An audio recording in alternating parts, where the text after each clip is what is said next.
Okay, so here we are in week 6. It's hard to believe we're here already, but alas, here we are. And our topic this week is negotiation.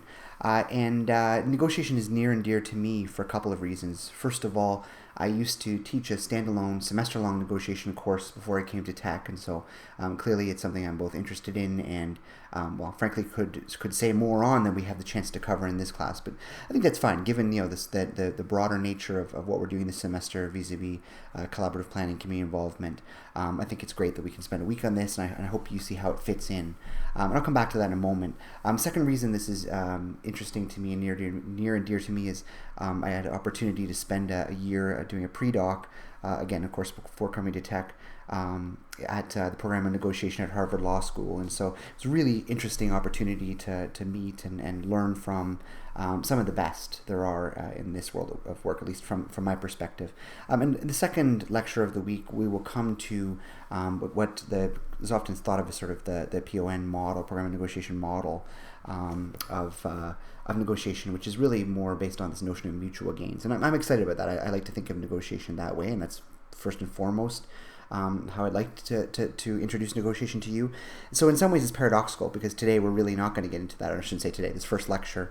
This first lecture is much more focused on what you might think of as more conventional negotiation, where it's about how do I maximize the benefit for myself or those that I'm acting on behalf of. Say if I'm advocating on behalf of a community group or a community, if I work for local government or whatever it is, whoever I'm representing, whether it's myself or others. And so we'll do that here, as I said. And I'd like to talk a little bit here about why negotiation. And I'd like to talk about it because I suspect many of you might be asking that question. Negotiation, we're talking so much about collaboration, community involvement, public participation. What does negotiation have to do with that? And so it's, if we were in a class, I would ask you to answer this question, but we're not. And so I'm going to ask rhetorically and hope that you're thinking of it. And then I'm going to tell you why I think. And that is because within collaborative processes, regardless of how much we're trying to facilitate, shared learning and deliberation and seeking commonly acceptable outcomes, there still is a dimension of the fact that we are typically, or those that are engaging in those processes are typically there because they're representing a set of interests. And again, as I said in the last slide, sometimes those interests might be personal.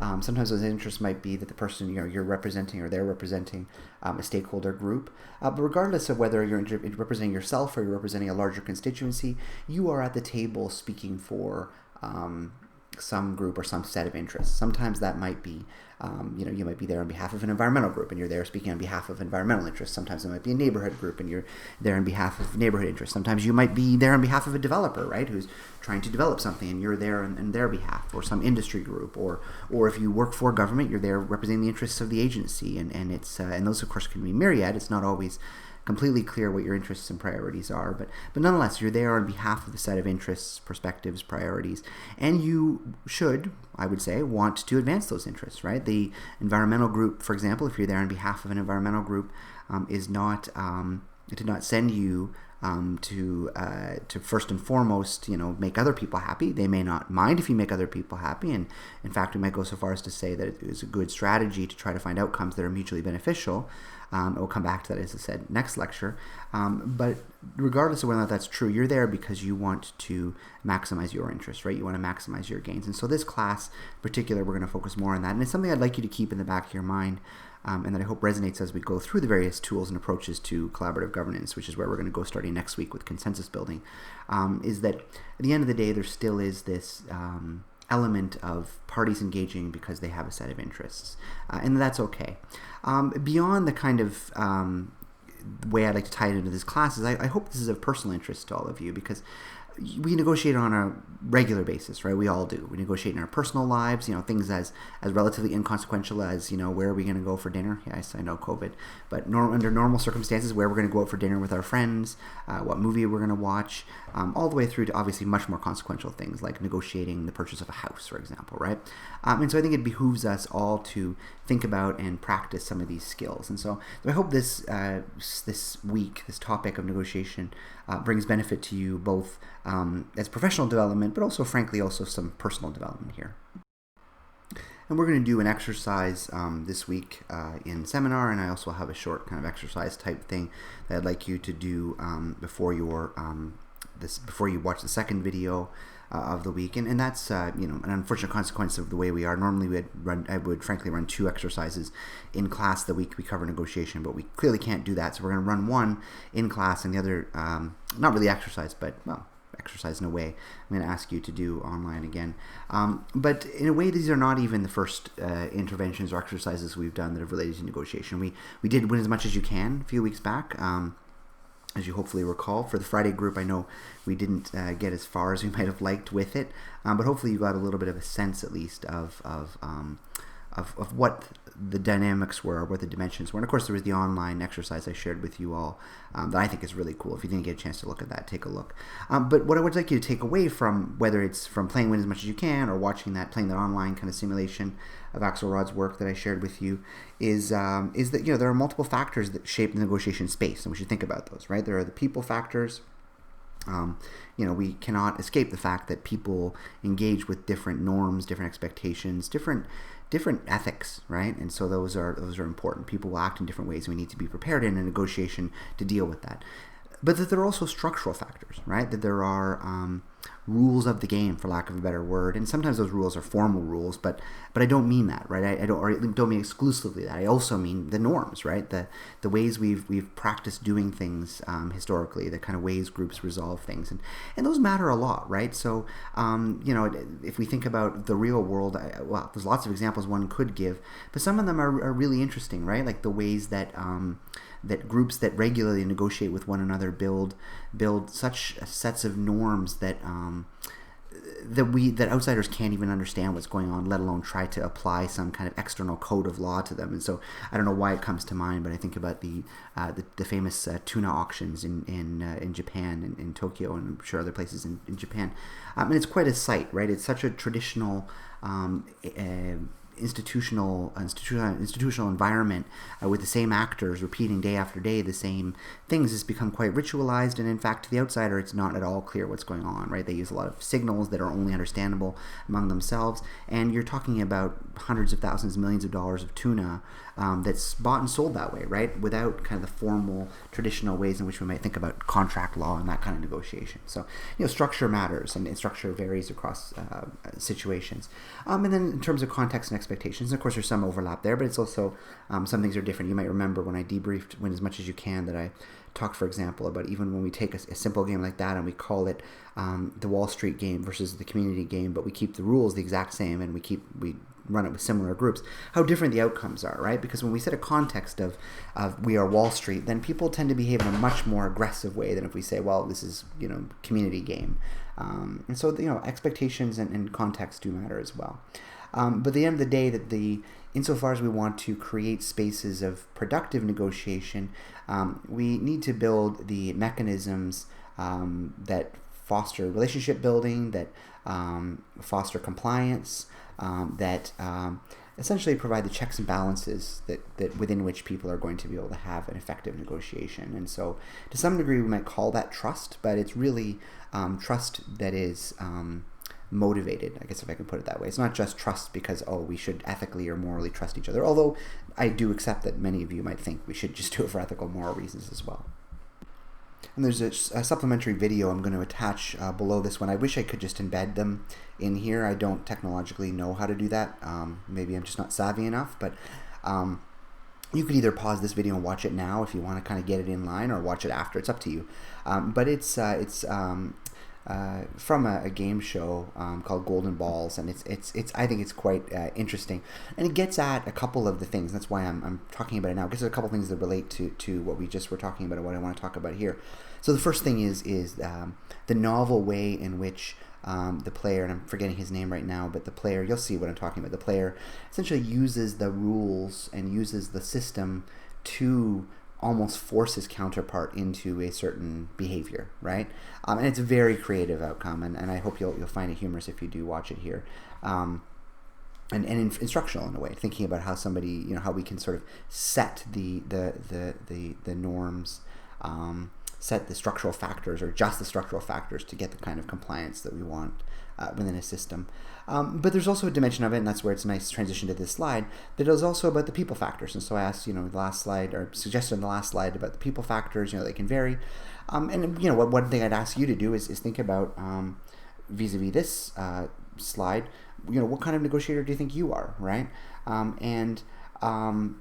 The video, I mean to say, certainly encourages you, I think, to think about that as well, insofar as he chooses a certain style. I'm not sure what you would call it. In some ways, it seems like he's being very aggressive, but anyway, I won't steal the punchline. I'll let you watch and think about it. But I think it's more, the more important thing here really is for you to think about what is your style and why, and what is maybe effective or not about your style of negotiation. Okay, and so a corollary to thinking about what our negotiation styles is a fair question of what negotiation styles are better or worse. What is the best style for a negotiator? And how do we deal with others with different styles would be a fair follow-up question to that. I hope you can make sense of this graphic. I realize it's a little grainy, but I wanted to use it. I got it from this article that I've linked to here. It talks exactly about this question of different styles, because we have to be honest, people choose different styles, and we may think that one is better or worse, and we may want to pay attention to the efficacy or lack thereof of different styles. So this diagram has, of course, two axes. On the x-axis we have the degree of concern you have for the relationship. We might, it's interesting the way they put that is how much you want to let them get what they want. And one can imagine in the most extreme situations, if your whole attention is on the relationship, then one might assume the best way to maintain the relationship, support the relationship, is to just give in whatever they want. So that would be the more extreme there. And of course, on the other axis is how much we have concern for the substance, that is, what we are negotiating around. And in that sense, it's really about how much are you getting what you want, or how much you win.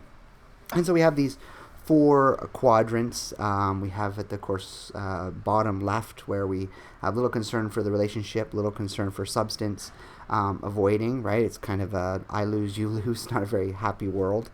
We have the world that many of us think we should operate in above that, right? So still on the left side, but upper left side, where we think of negotiation as zero sum, right? So we're in a competition, and I'm going to win and you're going to lose. And that's, I care about the substance. I don't care as much about the relationship, and therefore my goal is really to extract as much as I can out of this.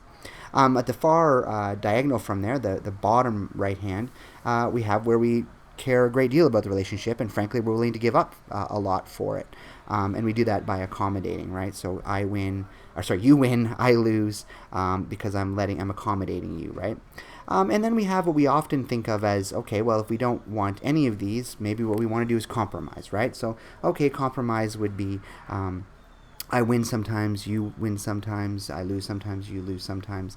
And we've kind of reached a compromise, right? We're kind of both happy enough that we're not about to, end the relationship. We both are happy enough that we got something out of it. We've compromised. That yellow square in the upper right-hand corner suggesting that there's something better than compromise. That negotiation doesn't always have to be about compromise. Sometimes it's about collaborating to arrive at a point where we both actually get more than we would have just through a straight, say, division in the way we might compromise, right? That through creativity we can actually, and I'm going to use this analogy various times more, I think the second lecture than today, or than this first one, is we can expand the pie, is often a term you'll hear. So we can add more value, we can create value. And that's where we want to go. And as I've said already, today we're focusing more, on this lecture I should say, we're focusing more on the distribution of the pie, so I'm getting a little ahead of myself, but just on the context of negotiation style and how we can deal with others with different styles, I want to at least acknowledge that that's there. Then there comes the question of what's best. Well, you can probably tell from what I just said that I have some predilection towards, I tend to look most favorably along the collaborating square, and I think that's not, I'll defend that, I'll put it that way. I think there's lots of reason to think that we can engage in good collaborative negotiation, collaborative deliberation, as the content of this whole class is or not the whole class, but much of this class is oriented towards, can lead to better outcomes.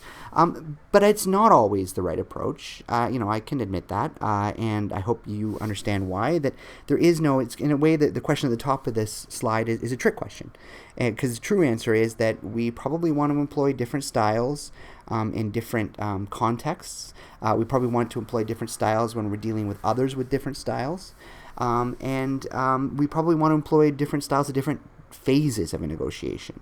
And so one of the main tensions of this week, and again, kind of mixing together the second lecture and this lecture, would be this tension between how much we are about building the pie, expanding the pie, creating value through collaboration, and at the end of the day, the realization that we still need to split it. So in other words, even when we are highly collaborative and we're shooting towards building this large pie that's all about value creation, at the end of the day, there often is a point at which each of us is going to take a piece of that pie. And so that becomes a distributive negotiation, right? And at that point, it perhaps is a little bit more, it could be more competitive, it could be more accommodating, or it could be more compromising.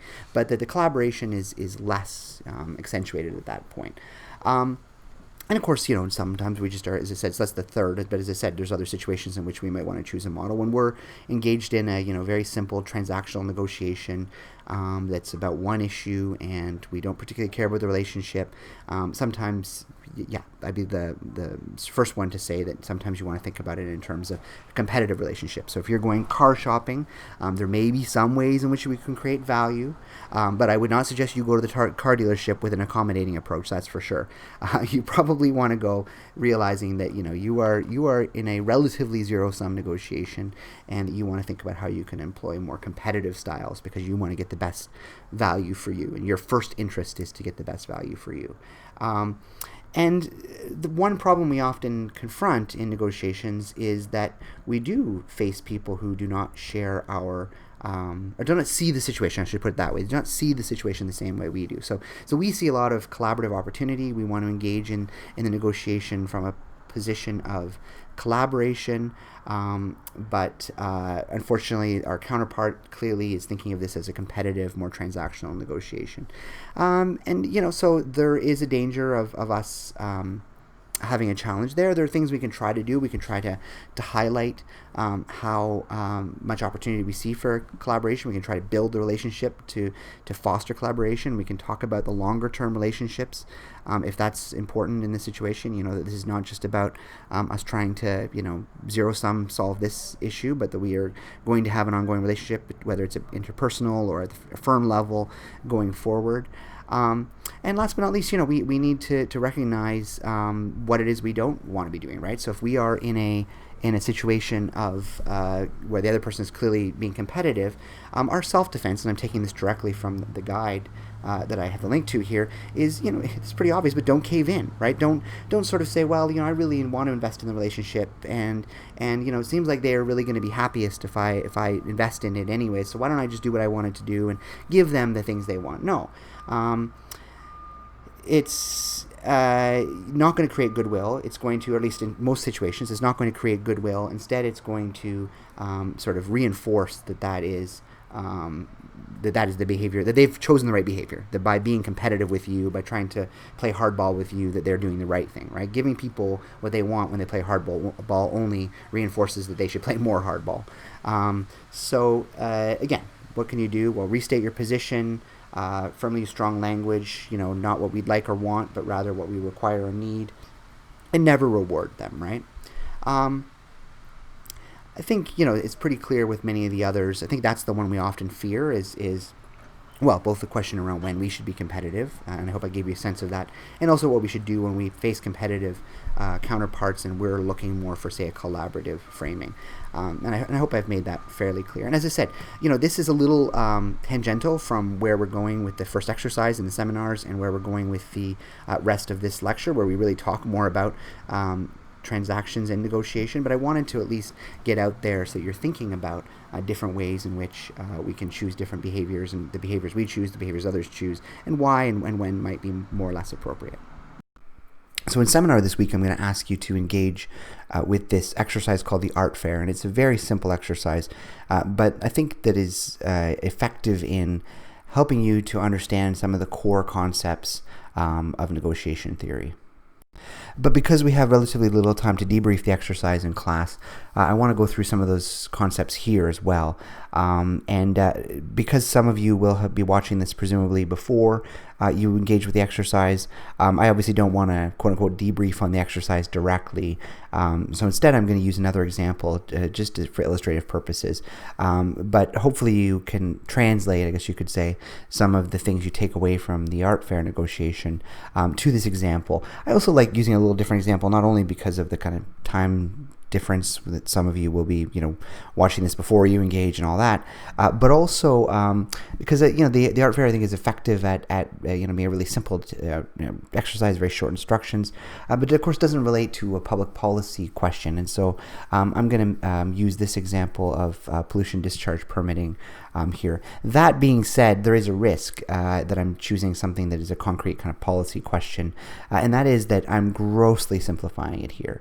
This is not, I don't want any of you to be under the illusion that permitting negotiations really happen this way. First and foremost, the reality is that permitting is much more dictated by established standards, regulations, even though those do change over time. It is much more established by regulations and not sort of just so independently negotiated as I'm going to suggest here.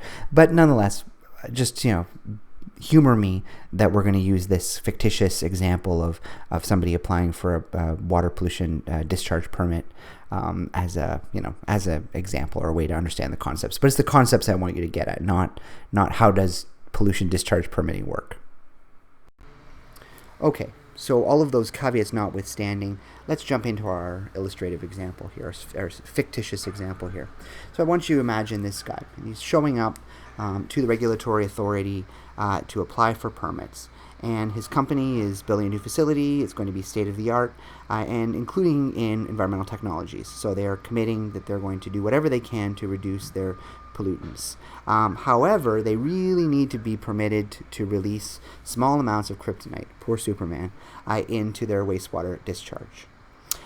The bottom line is that they're going to need to be able to release an absolute minimum of 5 milligrams per day for the project to be viable. However, of course, this guy's boss wants him to negotiate a higher permittable discharge than that in order to keep costs down. So in other words, ideally, it might be 15, it might be 20, it might be 50 milligrams per day that they're allowed to discharge of kryptonite, because every bit of kryptonite they have to remove has a cost. And so going in, one thing that he's probably not going to do is share that absolute bottom line. But that's what he knows in his back pocket is the minimum allowable that he needs to get for this project to be viable. And on the other side, in this fictitious example, we have the regulator. And in this case, it is this person representing the permitting agency. And her agency is tasked with ensuring that the overall water quality is protected and that applicants are employing the best available technologies to keep pollutants at a minimum. However, they face some competing political objectives. So on the one hand, society, the elected officials that can hire and fire the agency heads and that mandate what the agency should do, they, on the one hand, yes, would like to see environmental quality maintained or even increased, but on the other hand, face and exert pressures to, for example, quote-unquote, not scare industry away. So, the division head has told this representative that she can essentially permit the current facility under review up to a maximum of 10 milligrams per day of kryptonite effluent. So in other words, the maximum allowable that she can offer to our counterpart is 10 milligrams per day. That is her absolute bottom line. However, she would really like to establish a lower bar than that. Her boss is going to be very happy if she comes back and says, well, the other side is willing to agree to a 5 milligram per day or a 2 milligram per day or 1 milligram per day. Or, of course, ideally, that they're not going to release any kryptonite into the environment. And so our two parties approach the negotiation with what we would call a BATNA. Now, a BATNA stands for Best Alternative to a Negotiated Agreement. And, as it implies, it's the alternative. It's what you would do or get if you do not succeed in this negotiation. And so for the applicant, their BATNA is that they would put the project somewhere else, don't build and invest their assets elsewhere, and essentially just not proceed with this project at this site. For the regulator, it's their BATNA is the proponent pulls the request, leaving cleaner water, but no job creation. Right? These are their best alternatives to reaching an agreement on how much kryptonite they're going to allow into the environment or permit for release into the environment. And BATNA is relatively general, right? So it's a alternative, and that's okay that it's general. It's about what would we get if we walked away from the negotiation. But we need to translate that BATNA into something that's more specific, something that's in the terms that we are negotiating directly on. And so we have what we call a reservation value. And many times the reservation value may be a reservation price. It might be a dollar figure, right? And so to put this in a different context, if we think about negotiating for a car, if I go into a car dealership and I know my BATNA is that there is another car out there that I like almost as much, that I could get, or maybe even like more, or whatever, like the same, and that it's $25,000, my reservation value probably then is $25,000. Because if I can't get this car cheaper than that, then I know that I'm going to go buy the other car for the $25K. Likewise, the car dealership might have say that, well, below this price, we're pretty sure we can sell it to somebody else just as easily or more easily, or we start losing money. For whatever reasons, the car dealership is going to also establish a reservation value. So in our case, for example, we might say it's $20,000, right? In this case, it's not a dollar figure we're talking about. It's the amount of kryptonite that's going to be permitted to be in the sewage wastewater from the facility. And so for the applicant, they've translated their reservation value into a minimum of 5 milligrams a day. If they cannot get that minimum of 5 milligrams per day, then their BATNA, then essentially they believe that their BATNA is better. Their best alternative is better. So in other words, they're better to just go somewhere else or put their money somewhere else. On the regulator's side, they have translated their BATNA into a reservation value of a maximum of 10 milligrams per day. So this is important, right? This distinction between these two.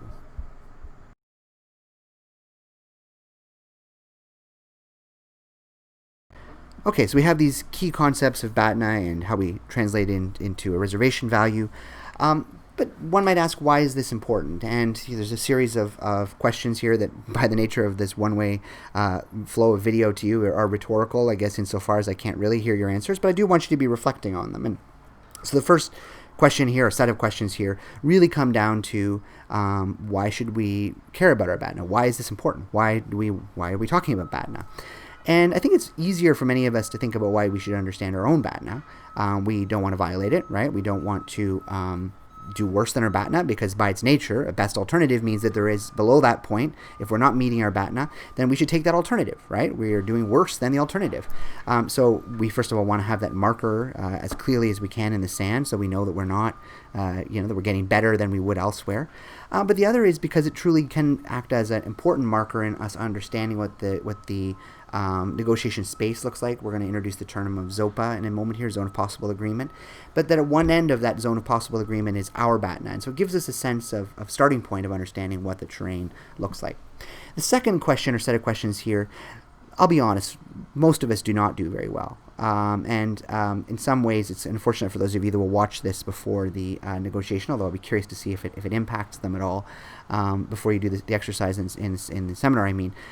Because one of the big punchlines from it is exactly that, is we do a good job of, not a good job, we do a reasonably good job in many cases of understanding our own BATNA, but we do very little of any work of understanding the other party's BATNA.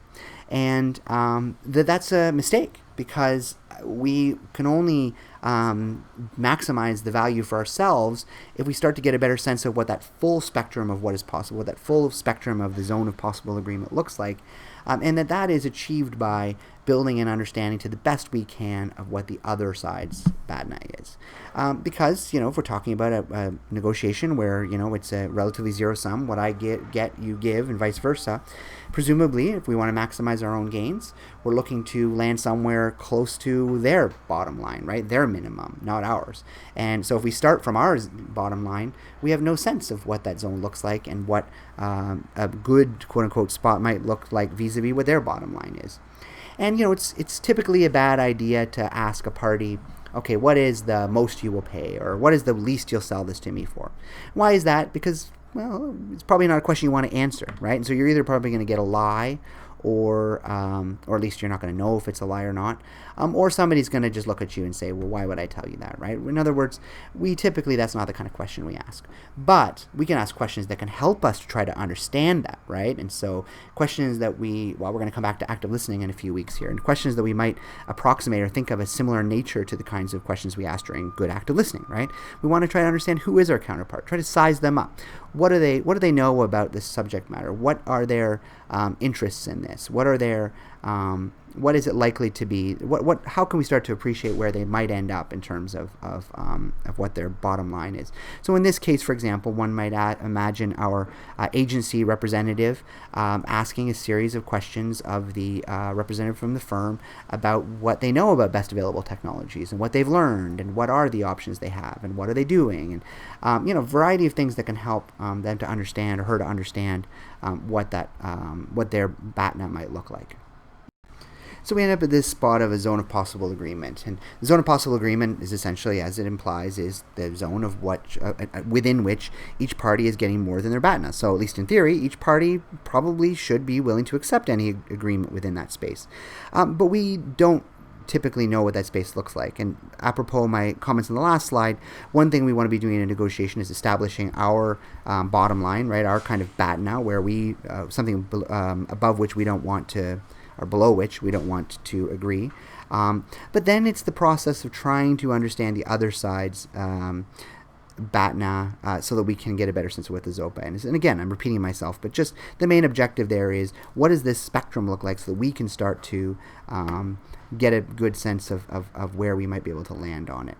And, the question at the bottom, I asked this in seminar, at least I plan to ask in seminars as well, is, what do you do if there appears to be no ZOPA? Well, I would suggest that if there really isn't a ZOPA, you shouldn't agree to it. Why would you agree to anything that's worse than your BATNA?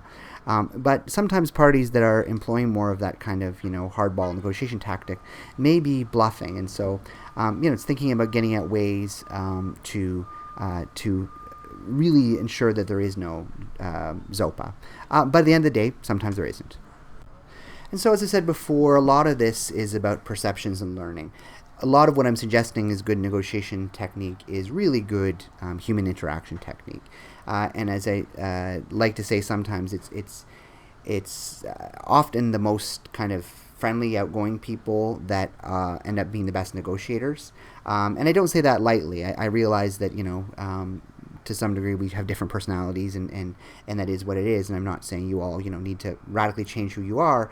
But it is something to think about, at least in a context of negotiation, if it's not your natural way of approaching things, your natural way of communicating, can you, employ it, put it on for at least while you're there? Because, a lot of this really is about, how do we start to size up the other side? How do we learn more about what they want? How do we learn more about where they're coming from? What's possible to them? And also, by the way, not just at the table, not just through asking good questions and good active listening, but also away from the table, right? So in the context of our negotiation around how much kryptonite can be released into the environment, clearly the regulator would be doing her homework and looking at, okay, really, what are the best available techniques? What is a likely bottom line from their side that is reasonable, that they can achieve? And so she's not going to show up at the table and just expect that she's going to learn everything from them. That would be probably pretty unrealistic. Not that the scenario is realistic to begin with, but even more unrealistic. So preparing at the table, away from the table, and then once you're at the table, how do you shape the expectations, right? And so I would suggest, and we'll have a slide on that in a moment here, that you probably don't want to lie in most situations, but that doesn't mean that you're going to fully disclose all the truth, or that you're going to express things in the way that is most favorable to the other side. You might want to express things in a way that kind of shape their expectations in terms of your perspective. So, for example, if you were the regulator in this case, you probably wouldn't want to go in and say, oh my God, my boss is, just pushing me so much to loosen these regulations and get development because he's feeling so much political pressure to get more jobs here. That's probably not an effective way to approach the negotiation from that side. You probably would be better off to say, this COVID thing has really raised attention to environmental issues, and we're really feeling pressure to think about what are safe limits, and we I really want to make sure that we are achieving our objectives in terms of clean water. And so I look forward to working with you on arriving at the absolute minimum amounts of kryptonite that we can get in. And I know you're a good corporate steward, so I know that we're going to be on the same side here in terms of getting this as low as possible. That's probably a way that you could shape expectations to your benefit if you were the regulator. And you could probably imagine a similar narrative you might express on the other side. So the natural question that comes up when we talk about shaping perceptions, how much to share, how much not, is this question of lying. I would say this is an important question, and it's there's no 100% right answer. I think people can make a case for when and why to lie, and power to you if you want to do that.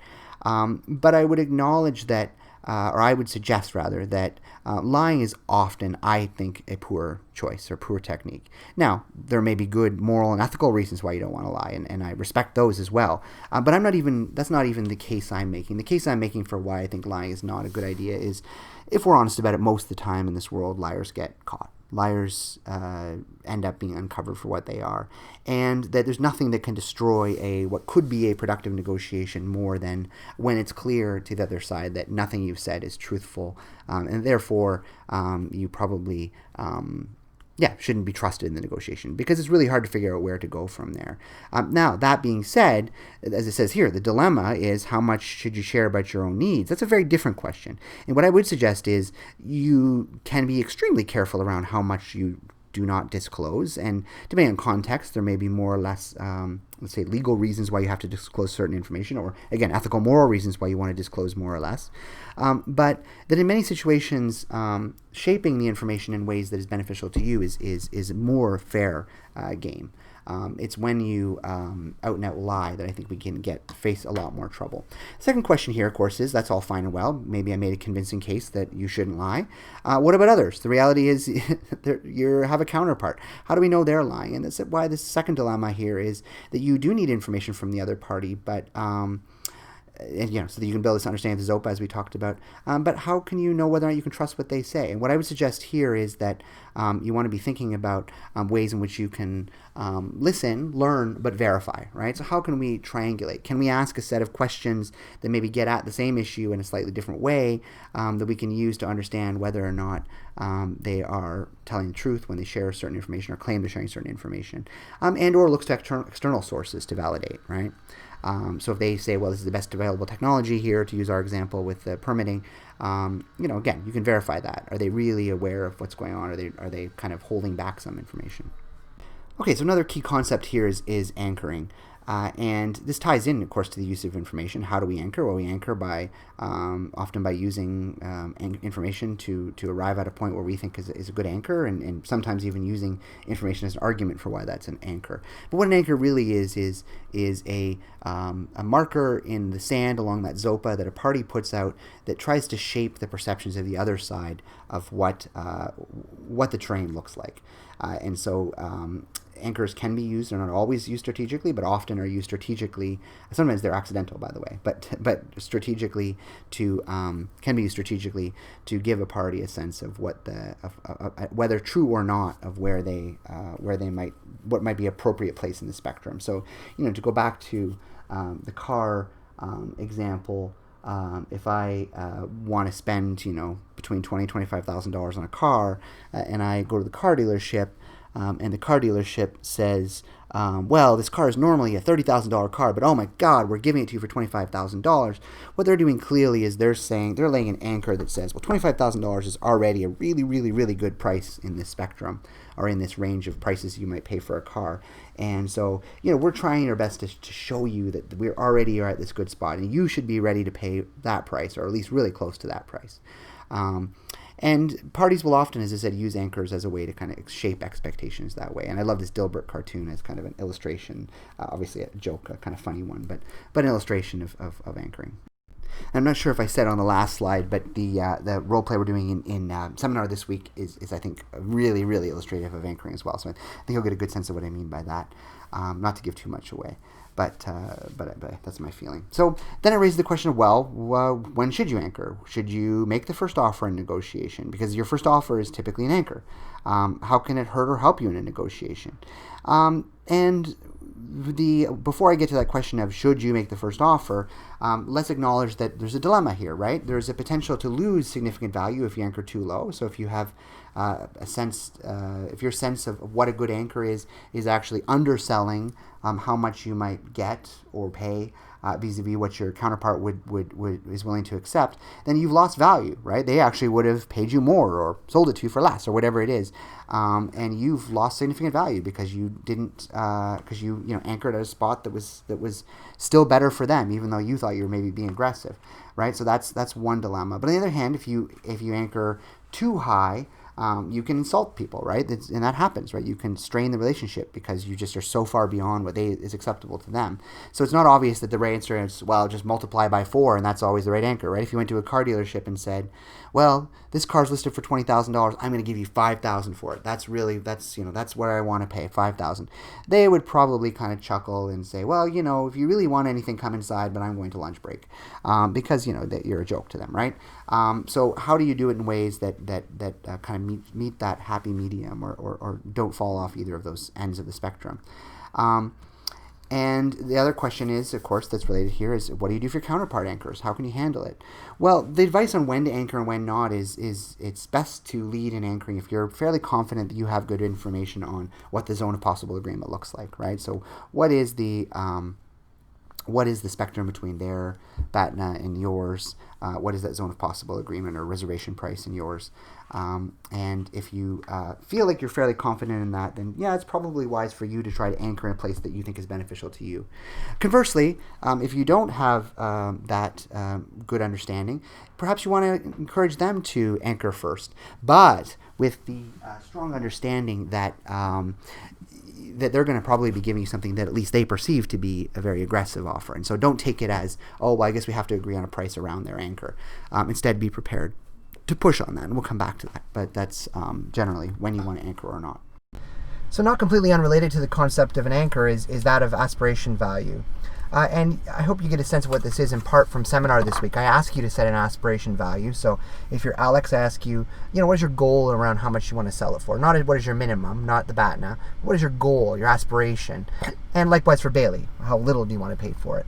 And as I say, it's related to anchoring insofar as both concepts relate to our sense of what is an outcome that we would be happy with. Where should we be aiming for?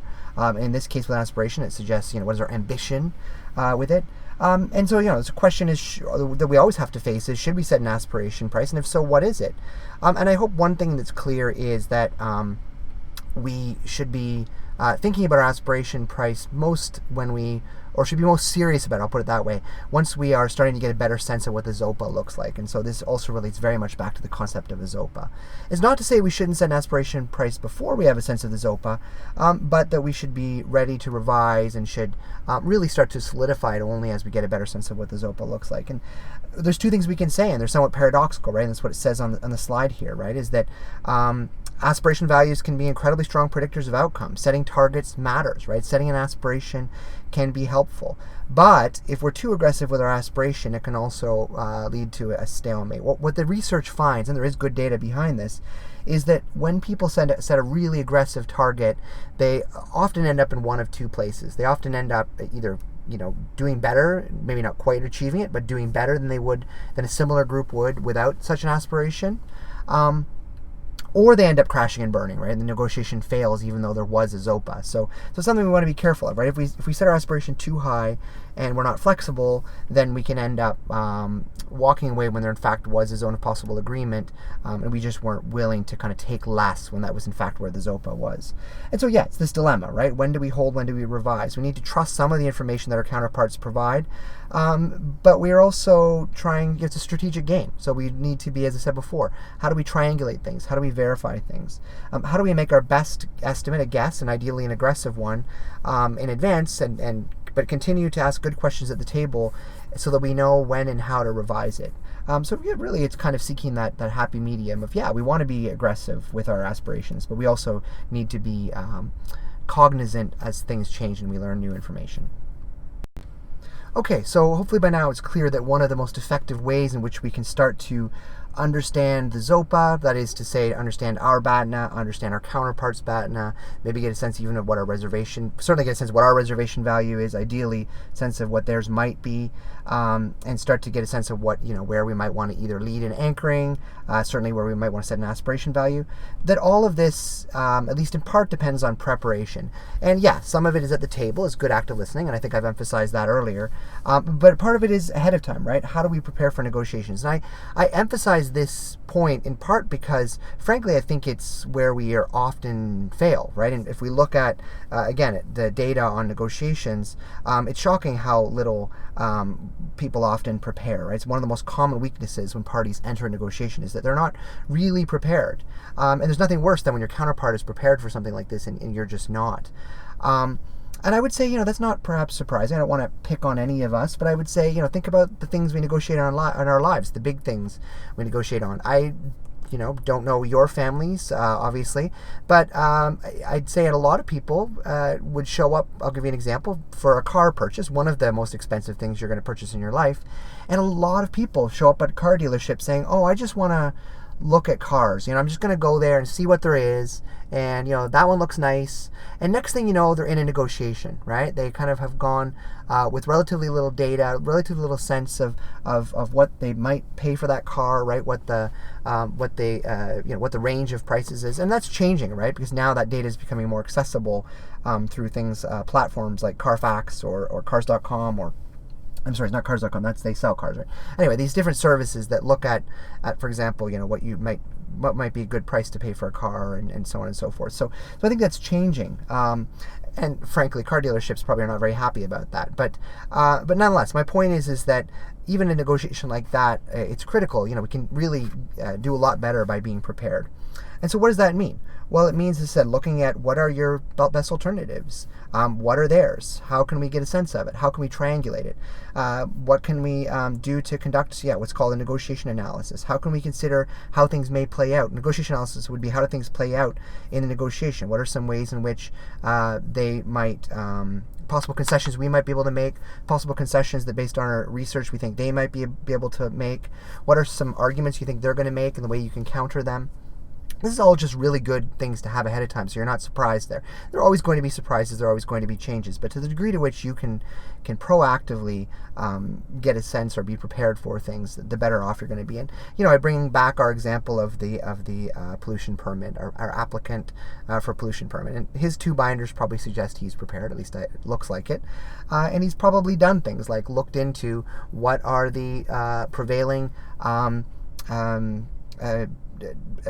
discharge allowances for similar firms or for other firms in other industries with the same pollutants, right? What are others getting away with? Because that's a pretty strong argument, right? He might be thinking in terms of a counter argument from the other side. What is she going to bring up in terms of what is a best available technology? Is there some new technology that could, in theory at least, reduce the emissions significantly? And if so, what kind of counter argument could he make? Can he make a cost argument that may exist, but it's just not economically feasible at this point, that for some reason their process is different? How can he be prepared to counter the arguments from her side? And so really, in a holistic way, the point is thinking about what the negotiation space looks like, including both what is, for example, the ZOPA and the BATNAs at each end of that ZOPA, and what are some ways in which arguments might be constructed, deconstructed, and so on and so forth. Okay, so if we were in class together, and I know, by the way, that must be tiring to hear, and it's tiring for me to have to say it, but if we were in class, I would have asked you this around this point, reflecting on the exercise that you still are doing in seminar this week. But since we have limited time in seminar, I'm asking you to reflect on it as you watch this. And some of you may not have done the seminar yet by the time you're watching this, and that's okay. Just maybe keep this in the back of your mind, is what is challenging about the things that we just went through? Is it understanding your BATNA, trying to understand theirs, listening to their counterpart writ large, knowing when to share or hold information, or something else? What are the kinds of challenges that you find that you confront? And that's an important reflective question, because if these things are indeed important, the concepts are important, the ideas are important, then we probably want to be thinking about how do we do the best we can of them. And so identifying where maybe we have work to do is useful. Okay, so let's recap some of the core concepts that we've covered here in this lecture and that you're going to get out of the seminar, I hope, this week, the exercising seminar. The first is this idea of BATNA, or best alternative to a negotiated agreement. That is, what is it that you would expect to get if this negotiation fails? What is your alternative away from the negotiation? What is the walkaway look like, might be another way to put it. Reservation value, of course, is the translation of that BATNA into specific terms. In the seminar exercise, the Art Fair Negotiation, it's a dollar value. In the example I gave you here today, of course, it was the level of pollution that could be released. So that's just the translation into specific concrete number, which is useful, right? BATNA is a thing. It's an alternative. It's another path we could take. Reservation value is how we put an actual term on that vis-a-vis the negotiation we find ourselves in.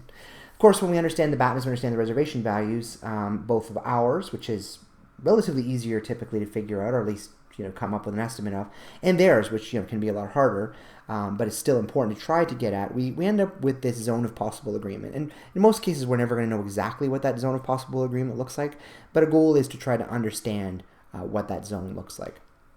Once we have that ZOPA, a couple things we might want to do, right? One is certainly have an aspiration value, and it's probably wise to start with an aspiration value that that is not necessarily well grounded, and then let it evolve appropriately as we start to get a better sense of the ZOPA. But we do know from the research that it's useful in terms of performance to establish an aspiration value. And then last but not least is anchoring. And again, when do we anchor, when do we not? And I think I'm going to cover this again on the next slide. But an anchor is when we try to put a marker in the sand that we're trying to center the negotiation around.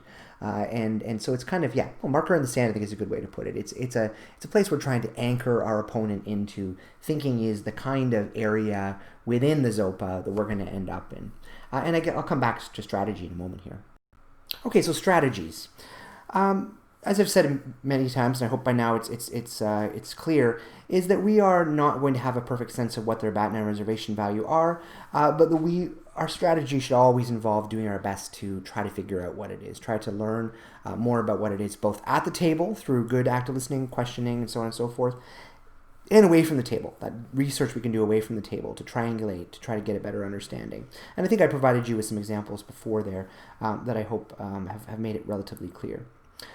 The second is that, yes, while there is that ZOPA in mind, we should imagine that our counterpart is, we're keeping this open in mind rather, we should imagine that our counterpart's probably trying to do the same. They're trying to understand what the ZOPA looks like. Now, they may not be doing it as strategically as you, they may not be thinking about it exactly as intentionally as you, but it's pretty natural for everybody to implicitly, if not explicitly, be trying to figure out, hey, what does the zone of possible agreement look like? What can they give? What's their bottom line so that I can maximize my benefit by getting as close to their bottom line as I can, right? That's just a natural part of negotiation. And so if we know that they are essentially trying to size up what your bottom line is or what your BATNA is, then we probably want to think about how we're shaping their perceptions, right? How do we answer questions in ways that, going back to what I said before, I would suggest probably we don't want to be untruthful, but that are sharing information in ways that are favorable to us. They're shaping them in ways that give them the perception that is favorable to us, as opposed to, of course, the opposite, which would be, basically pointing them towards where our BATNA is, where our bottom line is, which essentially is just going to help them to demand that they get something close to that, right? In other words, that they get most of the value. So if both parties are trying to size up the ZOPA by trying to understand what the bottom line of the other party is, and presumably, hopefully also understanding what yours is, then the question comes up when to anchor, right? And as I said before, really, generally a good strategy is to make the first offer, that is to anchor favorably in some place in the ZOPA that's favorable to you. If you feel reasonably confident that you know what that ZOPA looks like, that is to say that you have a reasonable sense you feel of what their reservation value probably is, but to let them make the first offer if you really have very little idea there. Because that can be an informative, right? It can be a useful piece of information to know what they say first. And as you all learned from or many of you learned from or will learn, I should say, from the game. Well, I'm not going to give away the punchline because some of you haven't played, but it can be a lot learned from that. But on the other hand, when somebody does anchor or try to anchor, to be careful, right? To be ready to understand that they may be saying something that's really aggressive, that you don't need to be anchored by that, right? That you still want to be doing your best to triangulate, to confirm whether or not the anchor they've laid is just a really aggressive push on their side or not. And that's where the information collection continues to be so important. And last but not least, there is to aim high, right? To whether you set an aspiration value, I'd suggest you probably should. To set that, but to be open to new information and flexible as necessary, right? In theory, we should all accept an agreement that is better than our BATNA. In practice, most of us want to do well. So it's finding that sweet spot. When I talked about negotiation styles back earlier in this presentation or lecture, I did touch on this very tangentially, but I don't want to completely leave it alone. The reality is that I am, for the sake of simplicity, for the sake of giving you some of these, I hope, important concepts, mechanical concepts around how to approach negotiation.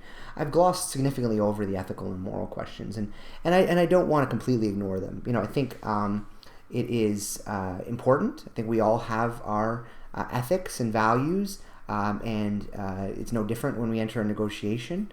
And certainly of equal importance is that we should understand that other people are entering with different ethics and norms and values. And so both appreciating that we are guided by our own ethics and keeping them in mind as we go in, but understanding others are guided by maybe other ethics, I think is really important. I'm not going to go much deeper than that. I will talk in a moment here about maybe reasons why we don't want to be a complete idiot. I think I'm more encouraging you to reflect on who you want to be in a negotiation. And going back to negotiation styles earlier, thinking about how do you act when your counterpart doesn't share those same values, ethics, and so on. So as I said, I will go a little further into some reasons why I think you may not want to be insert your word there. But again, I'm not going to go too far. This is the only slide on it. So again, as I said last slide, ethical, moral reasons, right? That you may have a value system that prescribes certain behaviors, norms, the ways that you treat other people in the world. And that's important, right? And that may or may not guide you towards not, being a complete, whatever word we're using. Karma, right? And so karma often has a spiritual implication, but I would say, of this world, karma has a meaning too, and that can be reputational, right? It's fairly rare that reputation has no implication, right? Often we're negotiating with somebody who we may see again, right? That we actually care about what their perception is leaving this negotiation because we want to continue to do business with them or interact with them. But, karma extends beyond, or that kind of reputational advantage, disadvantage, extends beyond just that individual, right? I mean, if you think about what things like Yelp reviews or Google reviews have done to us in terms of information transparency, right? If you are a restaurant that treats people poorly or a car dealership that rips people off, it can have real long-term implicational damage. And so, there's another reason to maybe not behave that way. Nobody likes a bully, right? And nobody, and often and there's really great data on this. One exercise I often run in class, I'll tell you about it because I'm not going to have time to run it in seminar, of course. One exercise we do is give, and some of you may have seen this or done this. So give, say you're going to give one person $100, but they only get the money or their share of that $100 if they can convince person B, another person, to accept the division. And so, in other words, what I mean by that is person A has to offer person B enough to say, okay, that's fine. You can have whatever you're keeping and I get whatever you just offered me. And in theory, of course, a rational, quote-unquote, answer would be, well, as long as person A offers person B 1 cent, person B is going to get 0 if they don't approve the division. And so why, rationally, logically, they should be happy with 1 cent. It's better than 0. But we know that and there's lots of data on this, and say I run it in class, and it never, very few people, if anybody ever, will take the 1 cent, right? Why? Because people say, well, I'm not taking 1 cent so you can get $99.99. that's not fair. And so I'm going to make you suffer too, right? And usually there's some threshold. It's different for different people, but there's some threshold at which somebody will say, okay, begrudgingly, I'll take whatever is $10 and let you have 90, or okay, I'll take 20 and let you have 80, or whatever it is. There's some threshold at which people say, okay, I will take that. But as I say, it's not a rational choice. And so we have to understand that people may make irrational decisions because they just really don't like you if you act like a bully. And last but not least is this utilitarian. And that's a nice pivot to where we're going to go next here with the mutual gains approach, is that if we take the kind of hard bargaining, fill in the blank on the dirty word approach, that we can really remove opportunities for mutual gains, where somebody feels compelled to point out ways in which they might be able to help us get more, and we can grow the pie, as we're going to talk about through that. And so those are some reasons why I think it's probably wise to approach negotiations, at least not from a complete kind of, whatever perspective. Okay, so this lecture has all been about how do we divide the dough, right? And again, I think it's important. Most negotiations, whether or not they go beyond this, involve some element of dividing the pie, right, of who gets what. And some negotiations never go beyond this, right? Some negotiations are really about one issue, and somebody's getting more at the other person's expense, right? If you go to buy a car, as I said before, there may be some exceptions. There may be some ways you can expand the pie and create win-wins, through whatever creative financing mechanisms or those sorts of things. But by and large, one party wins at the expense of another in certain contexts. And so it's all about dividing the dough. But as I said, we're gonna move beyond that here. But I hope what you've taken away from this is some sense of how you can advance your interests, or the interests of the group groups you're representing, as we think about divisional strategies, right? About how we divide the pie in any negotiation. But it does leave us with this question: what about mutual gains? How do we create mutual gains? And the good news for you is that's exactly where we're going.